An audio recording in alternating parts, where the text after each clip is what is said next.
আফসোস মা লিহাদাল কিতাব, এটা আবার কেমন আমলনামা, লা ইউগাদিরু সাগীরাতান ওয়ালা কাবীরাতান ইল্লা আহসাহা, একটা ছোট গুনাহ, একটা বড় গুনাহ, একটা কবিরা, একটা সগীরা কিছুই দেখি বাদ দেয় নাই, সবই সেভ করে রেখেছে, যথাযথভাবে সংরক্ষণ করেছে। এমনকি আমলনামা যখন হাতে বুঝিয়ে দেওয়া হবে, যাদের ডান হাতে আমলনামা দেওয়া হবে, এরা তো মহা খুশি। ওয়া আম্মা মান উতিয়া কিতাবাহু বিয়ামিনি ফায়াকুল হাউ মুকরাউ কিতাবিয়া, নিজে তো দেখবে দেখবে, অন্যদেরকে বলবে আরে কে কই আছো দেখো, একটা আমার আমলনামাটা পড়ে দেখো। দুনিয়াতে যেমন বাচ্চারা ফলাফল ভালো হলে নিজে তো দেখে, দেখেই গিয়ে আরেকজনকেও দেখতে বলে, দোস্ত আমার রেজাল্ট নাম্বার এটা, আমার রোল নাম্বার এটা, একটু সার্চ করে দেখ না রেজাল্ট কি এসেছে। দোস্ত সার্চ দেয়, ওর আগ থেকে জানা আছে। দোস্ত বলে কি রে তুই দেখি গোল্ডেন এ প্লাস পেয়েছিস। ও এবার ভাব ধরে, ও আচ্ছা তাই নাকি, যাক মাশাআল্লাহ আলহামদুলিল্লাহ, আমি তো জানতামই না। অথচ আসল জানতো, কিন্তু নিজে দেখে তার তৃপ্তি পরিপূর্ণ আসে নাই। আরেকজন যখন দেখে আর তারে বাহবা দেয়, তার ভেতরে তৃপ্তি ভালো আসে। বাচ্চারা জামা কাপড় পরার পর বড়দের সামনে আসে, এসে ডাইরেক্ট বলে না, তারে দেখতে ডাক দেয়, দাদা ও দাদা, নানা ও নানা। যদি দাদা নানা টের পায় যে নতুন কাপড় পরেছে, এখন দেখাতে এসেছে, তাহলে তো বলে মাশাআল্লাহ খুব সুন্দর দেখাচ্ছে তোমাকে, মহা খুশি হাসি একটা দিয়ে চলে যায়। আর যদি দেখে ওই কি হয়েছে, কি বলবি বল, দেখা যায় পুরাই মুখটারে একেবারে হুতুম পেঁচার মতো বানিয়ে মন খারাপ করে চলে যায়। মানুষ চায় তার কাজের মূল্যায়ন হোক। ছোট বাচ্চা হাঁটতে গেলে যদি আসার খায়, আসার খেলে দেখা যায় উঠে প্রথমে ডাইনে তাকায়, বামে তাকায়, সামনে তাকায়, পেছনে তাকায়। কেন? কেউ দেখে ফেললো কিনা, এটা আগে সে সিরিয়াস হয়। যদি দেখে কেউ দেখে নাই, আস্তে করে ঝাড়াটারা দিয়ে আবার চলতে শুরু করে। যদি দেখে একজন দেখেছে, আর দেখে যদি আরো সিরিয়াস হয়, কথাই নেই, হায় হায় হায় কামটা কি হলো, তুই তো আসার খেয়েছিস, এমন ভ্যা ভ্যা করে কান্না শুরু করবে যেন আসমান জমিন তার মাথায় তুলে ফেলেছে। তো মানুষের নেচারটাই এমন, নিজে দেখলেই তৃপ্তি আসে না, আর একজনকে দেখালে ভালো লাগে। তো ডান হাতে আমলনামা পেয়েছে, এর চাইতে মজার বিষয় কি হয়? ফায়াকুলু হাউ মুকরাউ কিতাবিয়া, আরে আসো আমার আমলনামাটা পড়ে দেখো।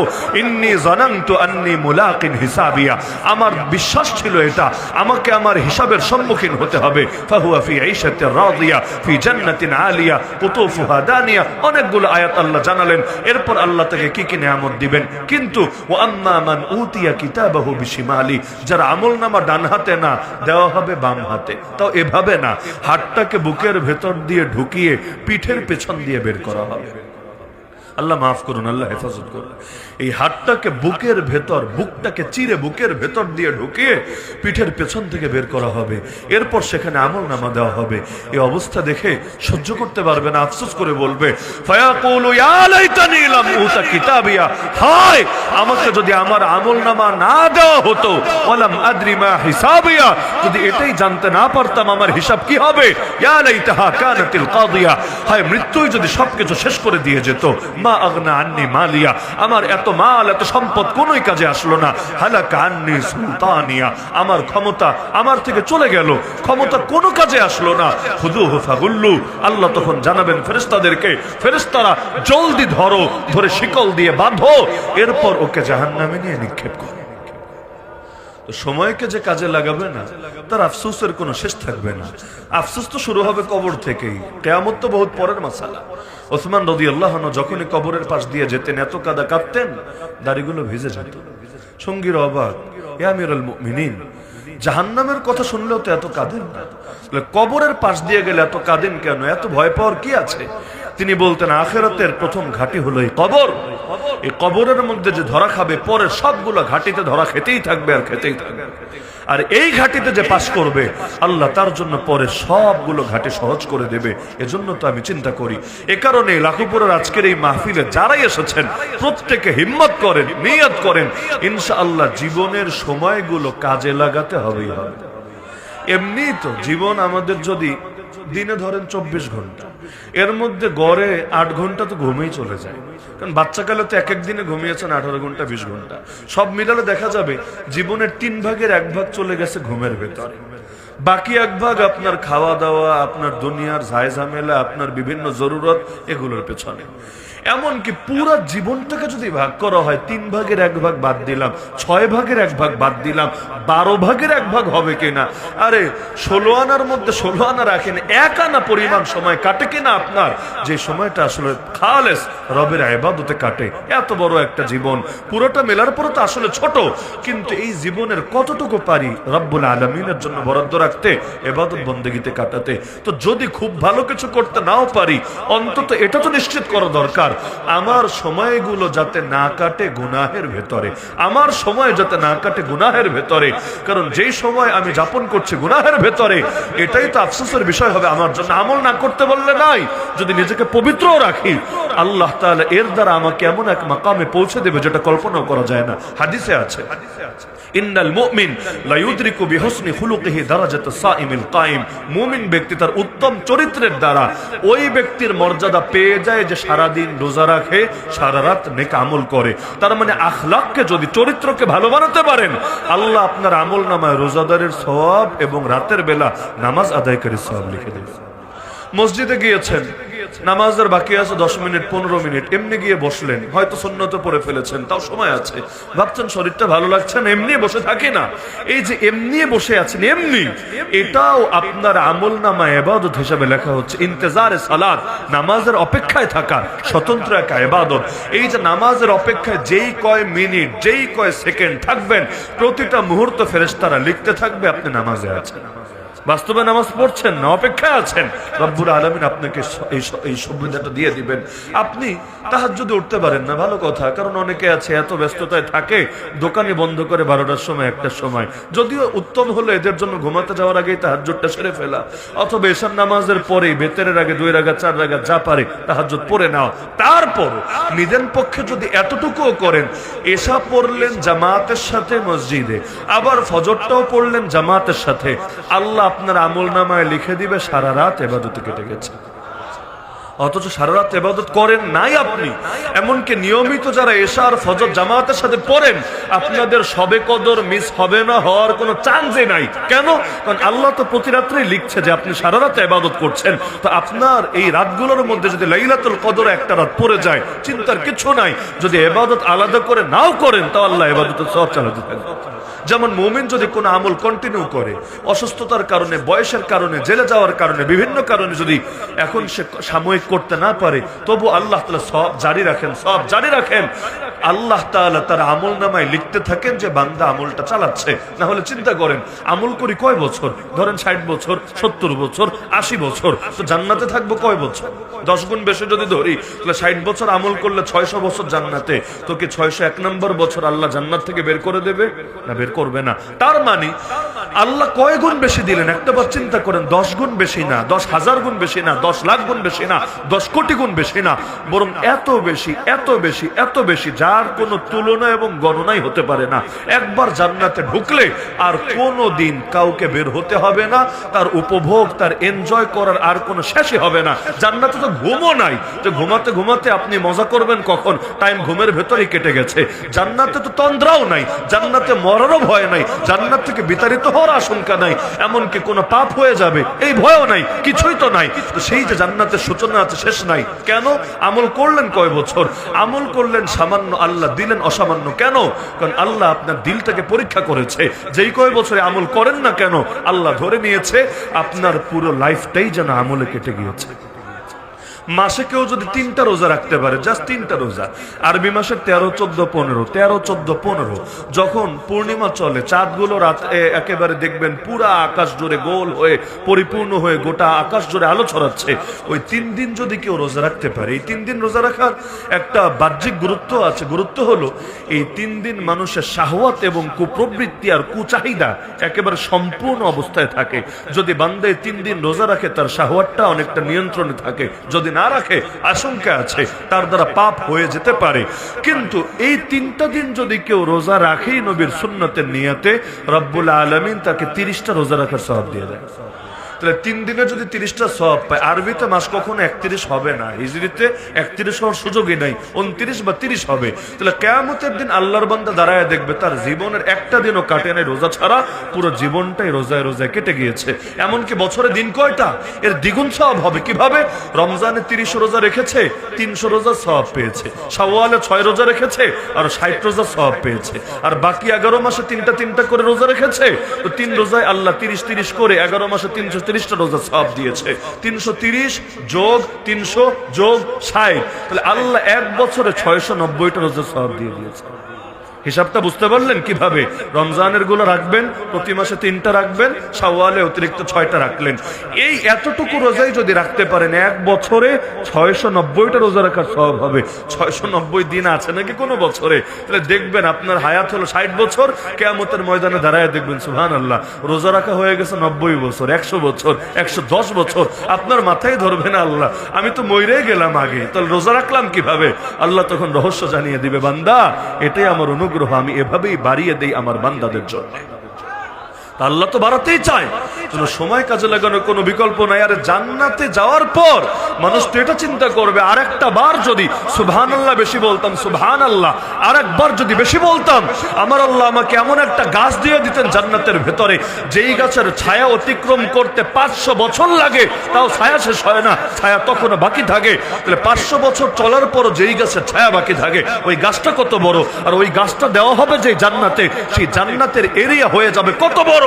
একবার সুবহানাল্লাহ বললেই যদি এত বড় মাকাম পেয়ে যায়, তাহলে জীবনে করলোটা কি? সময়গুলো কেন নষ্ট করলো? হাদিসে আছে আত-তুহুর শাতরুল ঈমান ওয়ালহামদুলিল্লাহ তামলাউল মিজান ওয়া সুবহানাল্লাহি ওয়ালহামদুলিল্লাহি তামলাআনি আও ক্বালা তামলাউ মা বাইনাস সামাওয়াতি ওয়াল আরদ ওয়াস সালাতু নূর ওয়াস সাদাকাতু বুরহান ওয়াস সাবরু দিয়া ওয়াল কুরআনু হুজ্জাতুন লাকা আও আলাইকা কুল্লুন নাস ইয়াগদু ফাবায়ুন নাফসাহু ফামুতিকুহা আও মুবিকুহা। লম্বা হাদিস, এর মধ্যে এই অংশটাই শুধু দেখেন। আল্লাহ নবী বলেন, বান্দা যদি আলহামদুলিল্লাহ বলে, আলহামদুলিল্লাহ, মিজানে তার নেকের পাল্লা পরিপূর্ণ হয়ে ওঠে।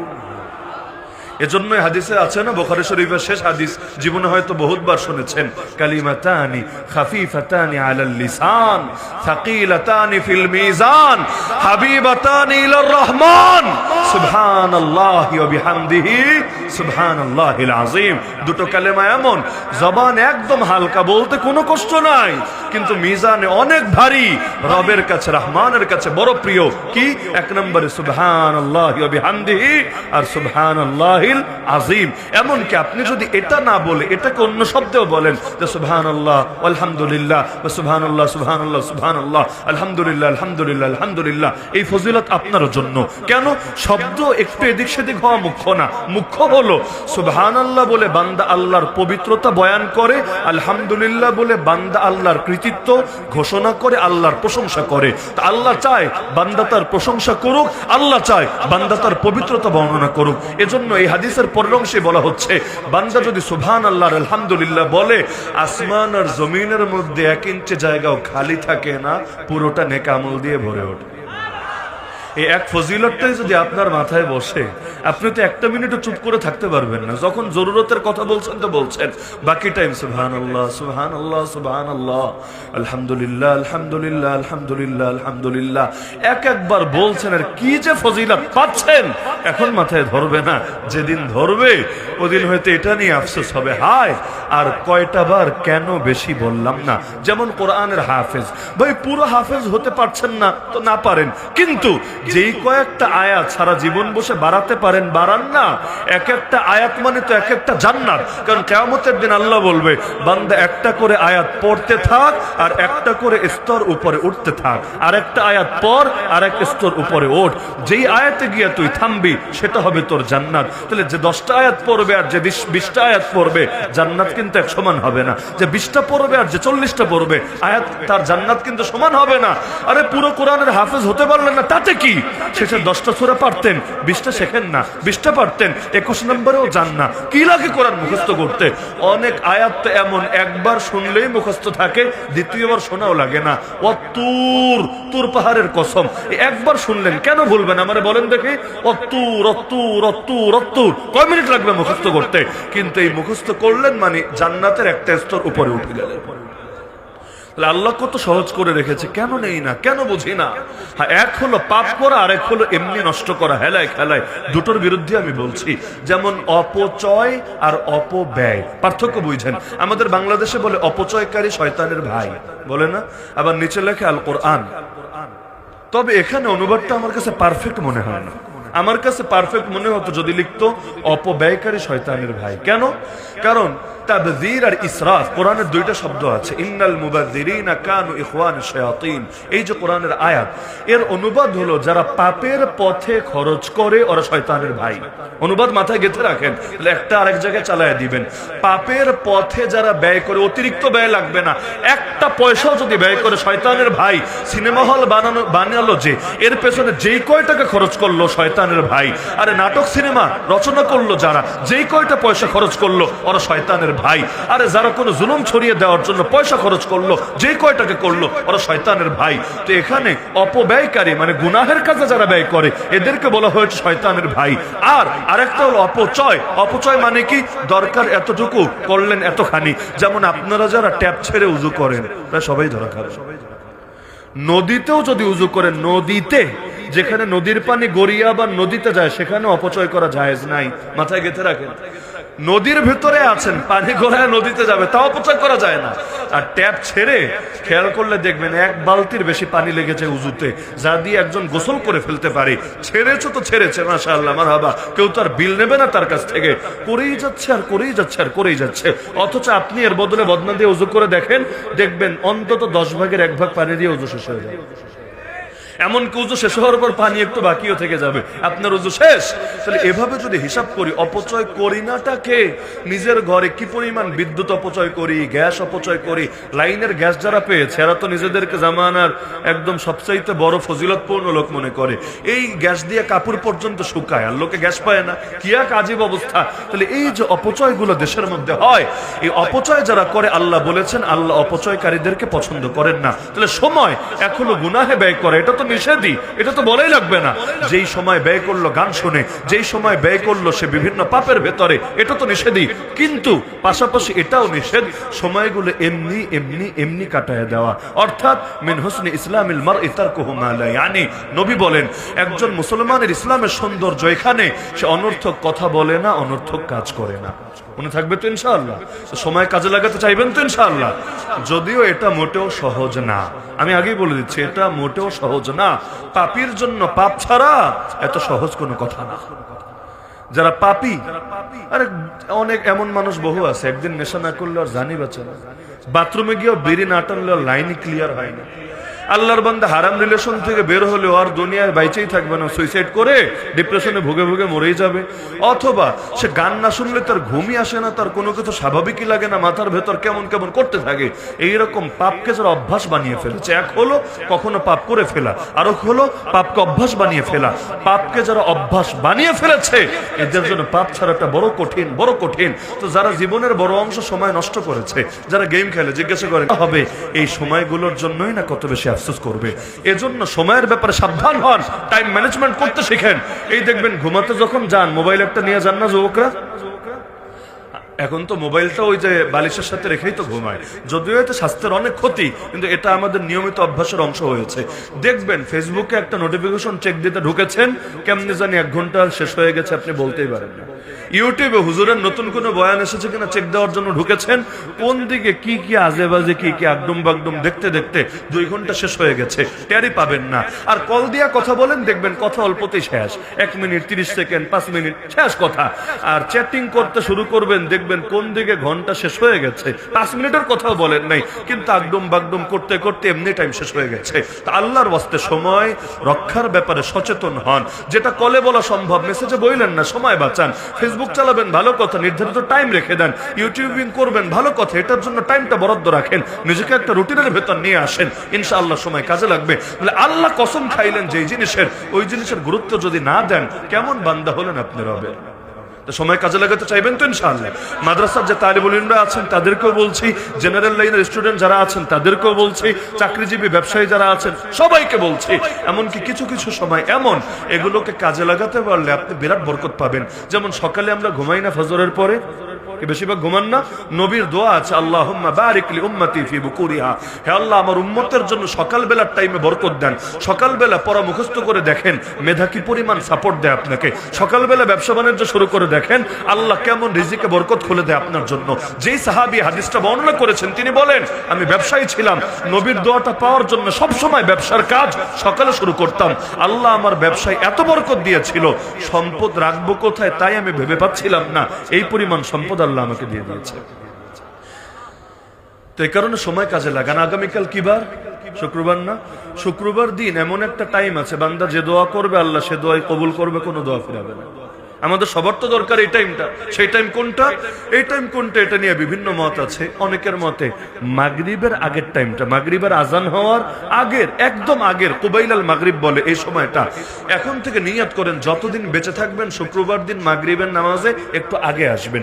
আগে এসে মসজিদের এক কোনায় বসে কিছু দুরূদ শরীফ পড়ে আল্লাহ তাআলার প্রশংসা করে এরপর 5 মিনিট 10 মিনিট যা পারেন দিল খুলে মন খুলে কানাকানি করবেন আল্লাহর সাথে। মুনাজাত মানে কানাকানি করা, মানে আপনি বলবেন আল্লাহ শুনবে। দুনিয়ার কারো শোনারও দরকার নেই, জানারও দরকার নেই, একান্তে আপনার দুঃখ কষ্টগুলো শেয়ার করবেন আল্লাহর কাছে। পারবেন না ইনশাআল্লাহ? দ্বিতীয় টাইম হলো 2 খুতবার মধ্যে ইমাম সাহেব এক খুতবা দিয়ে বসে আবার খুতবা দিতে দাঁড়ায়। এই যে বসার টাইমটা, হাত তোলারও লাগবে না, আপনি একদম টাইমটা কম থাকে, 5 সেকেন্ড 10 সেকেন্ড বা 30 সেকেন্ড 1 মিনিটের চাইতে বেশি তো হয় না। ওই টাইমের মনের মধ্যে যা আছে চান না, বলবেন এত অল্প সময় এত বেশি কিছু চাইবো কিভাবে, সহজ টেকনিক আছে। এই দোয়াটা যদি খালি বলে ফেলেন, আল্লাহ আপনার নবী আপনার কাছে যত কল্যাণ চেয়েছে আমিও চাচ্ছি সব কল্যাণ দিয়ে দেন, আর আপনার নবী আপনার কাছে যত ক্ষতি থেকে অনিষ্ট থেকে অকল্যাণ থেকে আশ্রয় চেয়েছে আমি চাচ্ছি সবকিছু থেকে আমারে বাঁচায় দেন। বলতে কয় সেকেন্ড লাগবে, আল্লাহ আপনারা সব দিয়ে দিবেন। তাহলে 1 নম্বর আয়াত শিখলাম। 2 নম্বর, ইন্নাল ইনসানা লাফি খুসর, নিশ্চয়ই সমস্ত মানুষ আছে ক্ষতির ভেতর। লাখোপুরার মানুষ, 2500-এর মানুষ, বাংলাদেশের মানুষ, আমেরিকার মানুষ, সবাই আছে ক্ষতির ভেতর। তবে ইল্লাল্লাযীনা আমানু ওয়া আমিলুস সালিহাতি ওয়া তাওয়াসাউ বিল হক ওয়া তাওয়াসাউ বিস সবর, 4টা গুণ আছে যাদের ভেতরে, তারা ক্ষতির ভেতরে নাই। তার মানে 4 গুণ নাই যাদের ভেতরে, সবাই ক্ষতির ভেতরে আছে। আপনারা কি ক্ষতিতে থাকতে চান না ক্ষতি থেকে বাঁচতে চান? সবাই চান তো বাঁচতে।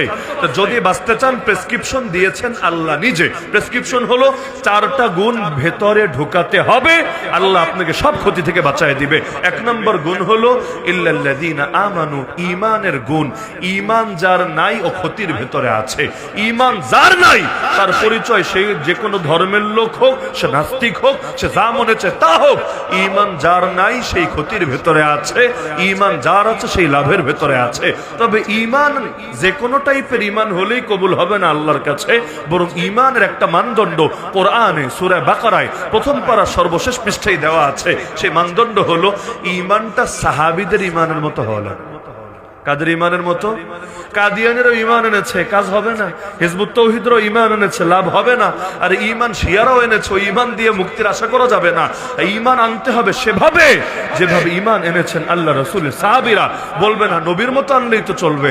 হ্যাঁ, নবী তো নবী, আপনি তো উম্মত, উম্মতের সঙ্গে নবীর তুলনা দেওয়া যায় বা কিভাবে? এজন্য সাহাবীরাও তো উম্মত। আল্লাহ নবী নিজে তাদেরকে গড়ে তুলেছেন, তাদেরকে পরবর্তী উম্মতের জন্য আল্লাহ নিজে মানদণ্ড ঘোষণা করেছেন। ফাইন আমানু বিমিসলি মা আমানতুম বিহি ফাকাদ ইহতাদাও, যদি তাদের মতো ঈমান আনতে পারে আল্লাহ গ্যারান্টি দিয়েছেন হেদায়েতের উপর আছে। সুতরাং প্রত্যেকে এখানে যারা আছেন আমি হাত জোর করে অনুরোধ করি, আল্লাহর ওয়াস্তে আল্লাহর ওয়াস্তে আল্লাহর ওয়াস্তে যাচাই করেন আপনার ঈমানটা সাহাবীদের ঈমানের মতো হয়েছে কিনা। বলবেন কিভাবে যাচাই করব? যার নিজের জ্ঞান আছে নিজের জ্ঞান দিয়ে যাচাই করেন, যার জ্ঞান নাই জ্ঞানীদের কাছে আসেন। ফাসআলু আহলা যিকরি ইন কুনতুম লা তা'লামুন, আলেমের কাছে এসে বুজুর্গদের কাছে এসে যাচাই করেন ঈমান ঠিক আছে কিনা। আর ঈমান তো আমরা কবর জগতের উপর ঈমান এনেছি, কই দিলে তো ভয় আসলো না। ঈমান তো হাসর নাসরের উপর এনেছি, কিন্তু সেই ঈমান তো আমাদেরকে পাপ থেকে বাঁচাচ্ছে না। তো ঝামেলাটা কোথায়? আল ঈমানু বাইনাল খাউফি ওয়ার রাজা, ঈমান হলো ভয় আর আশার মাঝামাঝি। আমাদের কারো ভয় আর ভয় আর ভয়, আল্লাহ আমারে মনে হয় মাফি করবে না। আর কারো আশা আর আশা আর আশা, আকাম কুকাম যাই করুক ওর সমস্যা হবে না, আল্লাহ মনে ওরে মাফ করেই রেখেছে, ওর মরতে দেরি জান্নাতে যেতে দেরি হবে না। অথচ ঈমান হলো 2টার মাঝামাঝি। কোন কোন সাহাবী বলতেন ভয় লাগে আল্লাহ একটা লোকরে জাহান্নামে ফেললে ভয় লাগে ওই লোকটা আমিও হতে পারি, আবার আশাও জাগে আল্লাহ মাত্র একটা লোকরে যদি জান্নাতে দেয় দিলে বড় আশা ওই লোকটা আমিও হতে পারি। তবে ঈমান একবার আনলেই হবে না, ঈমান নিয়ে মরা লাগবে। উযু একবার করলেই মরণ পর্যন্ত চলে না, বারবার করা লাগে। কেন? একবার উজু যত সুন্দর করেই করেন না কেন, এমন কিছু ব্যাপার আছে মাঝখানে ঘটে গেলে উজু শেষ হয়ে যাবে। নামাজ শুরু করলেই হবে না, সালাম পর্যন্ত ধরে রাখা লাগবে।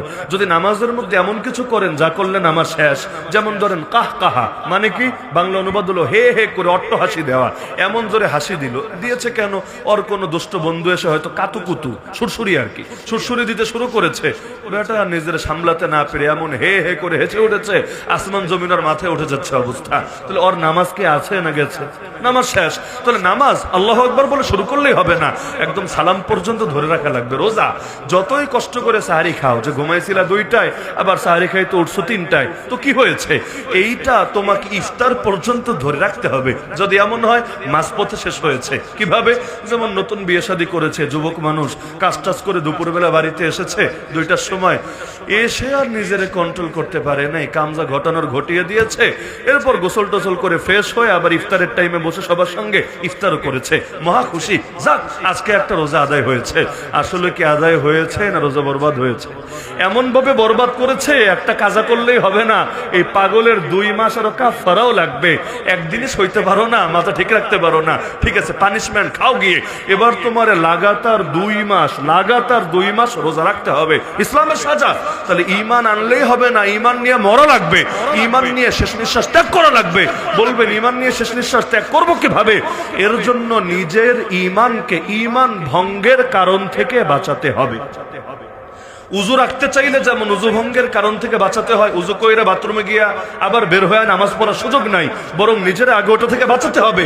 একইভাবে ঈমানকে রক্ষা করতে হবে। ফজরে সুন্নাত পড়ার পর ফরজের আগে লম্বা সময় পেলে অনেক সময় ঘুম ধরে না, মনে আপনাদের ধরলে এখন যদি চিন্তা করে বালিশ একটা দিয়ে ঘুমায় নেই, ইমাম সাহেব আল্লাহু আকবার বললে আমিও দাঁড়িয়ে আল্লাহু আকবার বলবো, হবে নামাজ হবে না। যতই তোমার ঘুম ধরে, উজু যদি আবার করতে না চাও, কষ্ট করে বসে থাকো, ঘুমায়ও না। যদি শুয়ে তুমি ঘুম দাও, আবার তোমার উজু করতে হবে। এজন্য ঈমান আনলেই শেষ না, ঈমান রক্ষা করা লাগবে। এই বাঙালি সমাজকে নিয়ে সবচাইতে বড় ভয়, দলে দলে দলে বেঈমান হতে শুরু করেছে। বলবেন কিভাবে? মুসলমান কি হিন্দু হচ্ছে, মুসলমান কি খ্রিস্টান হচ্ছে, মুসলমান কি বৌদ্ধ হচ্ছে? আমি বলবো এগুলো কম হচ্ছে, এটা সত্য। তবে মুসলমান দলে দলে নাস্তিক হচ্ছে, সেকুলার হচ্ছে, মুসলমান দলে দলে কাফের মুশরিকদের দালালে পরিণত হচ্ছে। একজন আরেকজনকে সবরের নসিহত করে, সবরের ওয়াজও করে। বলবেন হুজুর এটা আবার কিসের জন্য? হকের দাওয়াত দেয় বুঝলাম, ঈমান আনে বুঝলাম, আমল করে বুঝলাম, সবর আবার কেন? সবর ছাড়া কিচ্ছু হয় না। হকের পথে চলবেন, হকের কথা বলবেন, কিন্তু সবর করা লাগবে না, এটা কোনোদিন হয় নাই, হবেও না, হওয়া সম্ভব না। হ্যাঁ, সবরের মধ্যে সবই আছে। গুনাহ থেকে বাঁচা এটাও সবর, নেক আমল করা ওটাও সবর, বিপদে পড়লে ধৈর্য ধারণ করা এটাও সবর। হকের পথে চললে বিপদে পড়া লাগবেই। এমন একজন নবীর নাম বলেন যেই নবীর বিরুদ্ধে দুশমনী হয় নাই, এমন একজন নবী বলেন যেই নবীর সমালোচনা হয় নাই, এমন একজন নবী বলেন যেই নবীকে গালি দেওয়া হয় নাই। আরে কোন কোন নবীর মাথার উপর করত রেখে পুরো শরীরকে 2 টুকরা করে দেওয়া হয়েছে, কোন কোন নবীকে ধরে আগুনে ছুড়ে ফেলা হয়েছে, কোন কোন নবীর খাবারে পর্যন্ত বিষ মিশানো হয়েছে। আরে আমার রাসূল সর্বযুগের সর্বশ্রেষ্ঠ মহামানব, যিনি নবীদেরও নবী, যিনি রাসূলদেরও রাসূল, তাকে এত বেশি কষ্ট দেওয়া হয়েছে যত বেশি কষ্ট কোনোদিনও কোনো মানুষকে দেওয়া হয় নাই। আর এই দিনের জন্যই তো আবু বকরের জান কোরবান হয়েছে, ওমরকে শাহাদাত বরণ করতে হয়েছে, নামাজ চলাকালে ওসমানকে কোরআন তেলাওয়াতরত অবস্থায় হত্যা করে ফেলা হয়েছে কুপিয়ে। আলী রাদিয়াল্লাহু আনহু ফজরের ইমামতের জন্য যাচ্ছিলেন, মাঝপথে তাকে হত্যা করে দেওয়া হয়েছে। হাসানকে খাবারে বিষ খাইয়ে মারা হয়েছে। হুসাইনের রক্তে কারবালার জমিনকে রঞ্জিত করা হয়েছে। আবু হানিফা লাশ হয়ে জেল থেকে বের হয়েছে। ইবনু তাইমিয়া তাকেও কারাগারের ভেতর লাশ করা হয়েছে। আহমদ বিন হাম্বল বুড়া বয়সে দিনের পর দিন তাকে বাদশার সামনে নিয়ে পরপর তিন জন বাদশা দীর্ঘকাল ধরে তাকে পিটিয়েছে। ইমাম মালিক তার মুখে চুনকালি লাগিয়ে মদিনার অলিতে গলিতে ঘুরিয়েছে। আর ইমাম শাফাঈ তাকে পর্যন্ত জেলে ঠেলে দিয়েছে। এরকম বরেণ্যদের উপরে যদি জুলুম হতে পারে, আরে আমরা কি? আল্লাহর কসম, আমার গাল নবীর গালের চাইতে বেশি দামি না। নবীর গলাও তো চড় মারা হয়েছে, আমার গলা নবীর গলার চাইতে বেশি দামি না। নবীর গলায় চাদর পেঁচিয়ে শ্বাসরুদ্ধ করে হত্যা করার চেষ্টা করা হয়েছে। আমার পেট নবীর পেটের চাইতে বেশি দামি না। আল্লাহ নবী তার পেটে ক্ষুধার জ্বালায় পাথর মারতে বাধ্য হয়েছে। আরে আমার জীবন আল্লাহ নবীর জীবনের চাইতে বেশি দামি না। আল্লাহ নবীকে পর্যন্ত জালেমরা 7ম হিজরিতে খায়বারে বিষ খাইয়েছে এবং আল্লাহ নবী শহীদ হয়েছে, এবং সেই শাহাদাতের পেছনে এই বিষের প্রত্যক্ষ অবদান ছিল। তো আল্লাহ নবী নবীকে যদি এত কষ্ট দেওয়া হতে পারে আমরা কি? সুতরাং আমরা হকের কথা বলবো, হকের পথে চলবো। এর জন্য আমাদের বাপ থেকে যদি পানি ঝরে, বাপের চোখ থেকে যদি পানি ঝরে, ঝরবে। আমাদের মায়ের কোল যদি খালি হওয়া লাগে হবে। আমাদের স্ত্রী যদি বিধবা হওয়ার প্রয়োজন হয় তাও বিধবা হবে। সন্তান যদি এতিম হওয়া লাগে তাও এতিম হবে। তো যতদিন আমরা বেঁচে আছি, আল্লাহ আমাদেরকে প্রাণ দিয়েছেন, আমাদের ভেতর রক্ত প্রবাহিত হবে, ততদিন ইনশাআল্লাহ এই কল্লা কাটা যেতে পারে। কল্লা কখনোই নত হতে পারে না পৃথিবীর কোন বাতিলের সামনে। সবরের পথ আঁকড়ে থাকবেন এবং সবর করবেন যতদিন না মরণ আসে আপনার কাছে। ইনশাআল্লাহ চূড়ান্ত বিজয় আমাদের হবেই হবে। এই 4 গুণ হাসিল করেন, লাভ পাবেন। 4 গুণ হারিয়ে ফেললে চরম ক্ষতির ভেতর ঢুকে যাবেন। আল্লাহ সবাইকে তৌফিক দান করুন, আমিন। ওয়া আখিরু দাওয়ানা আলহামদুলিল্লাহি রাব্বিল আলামিন।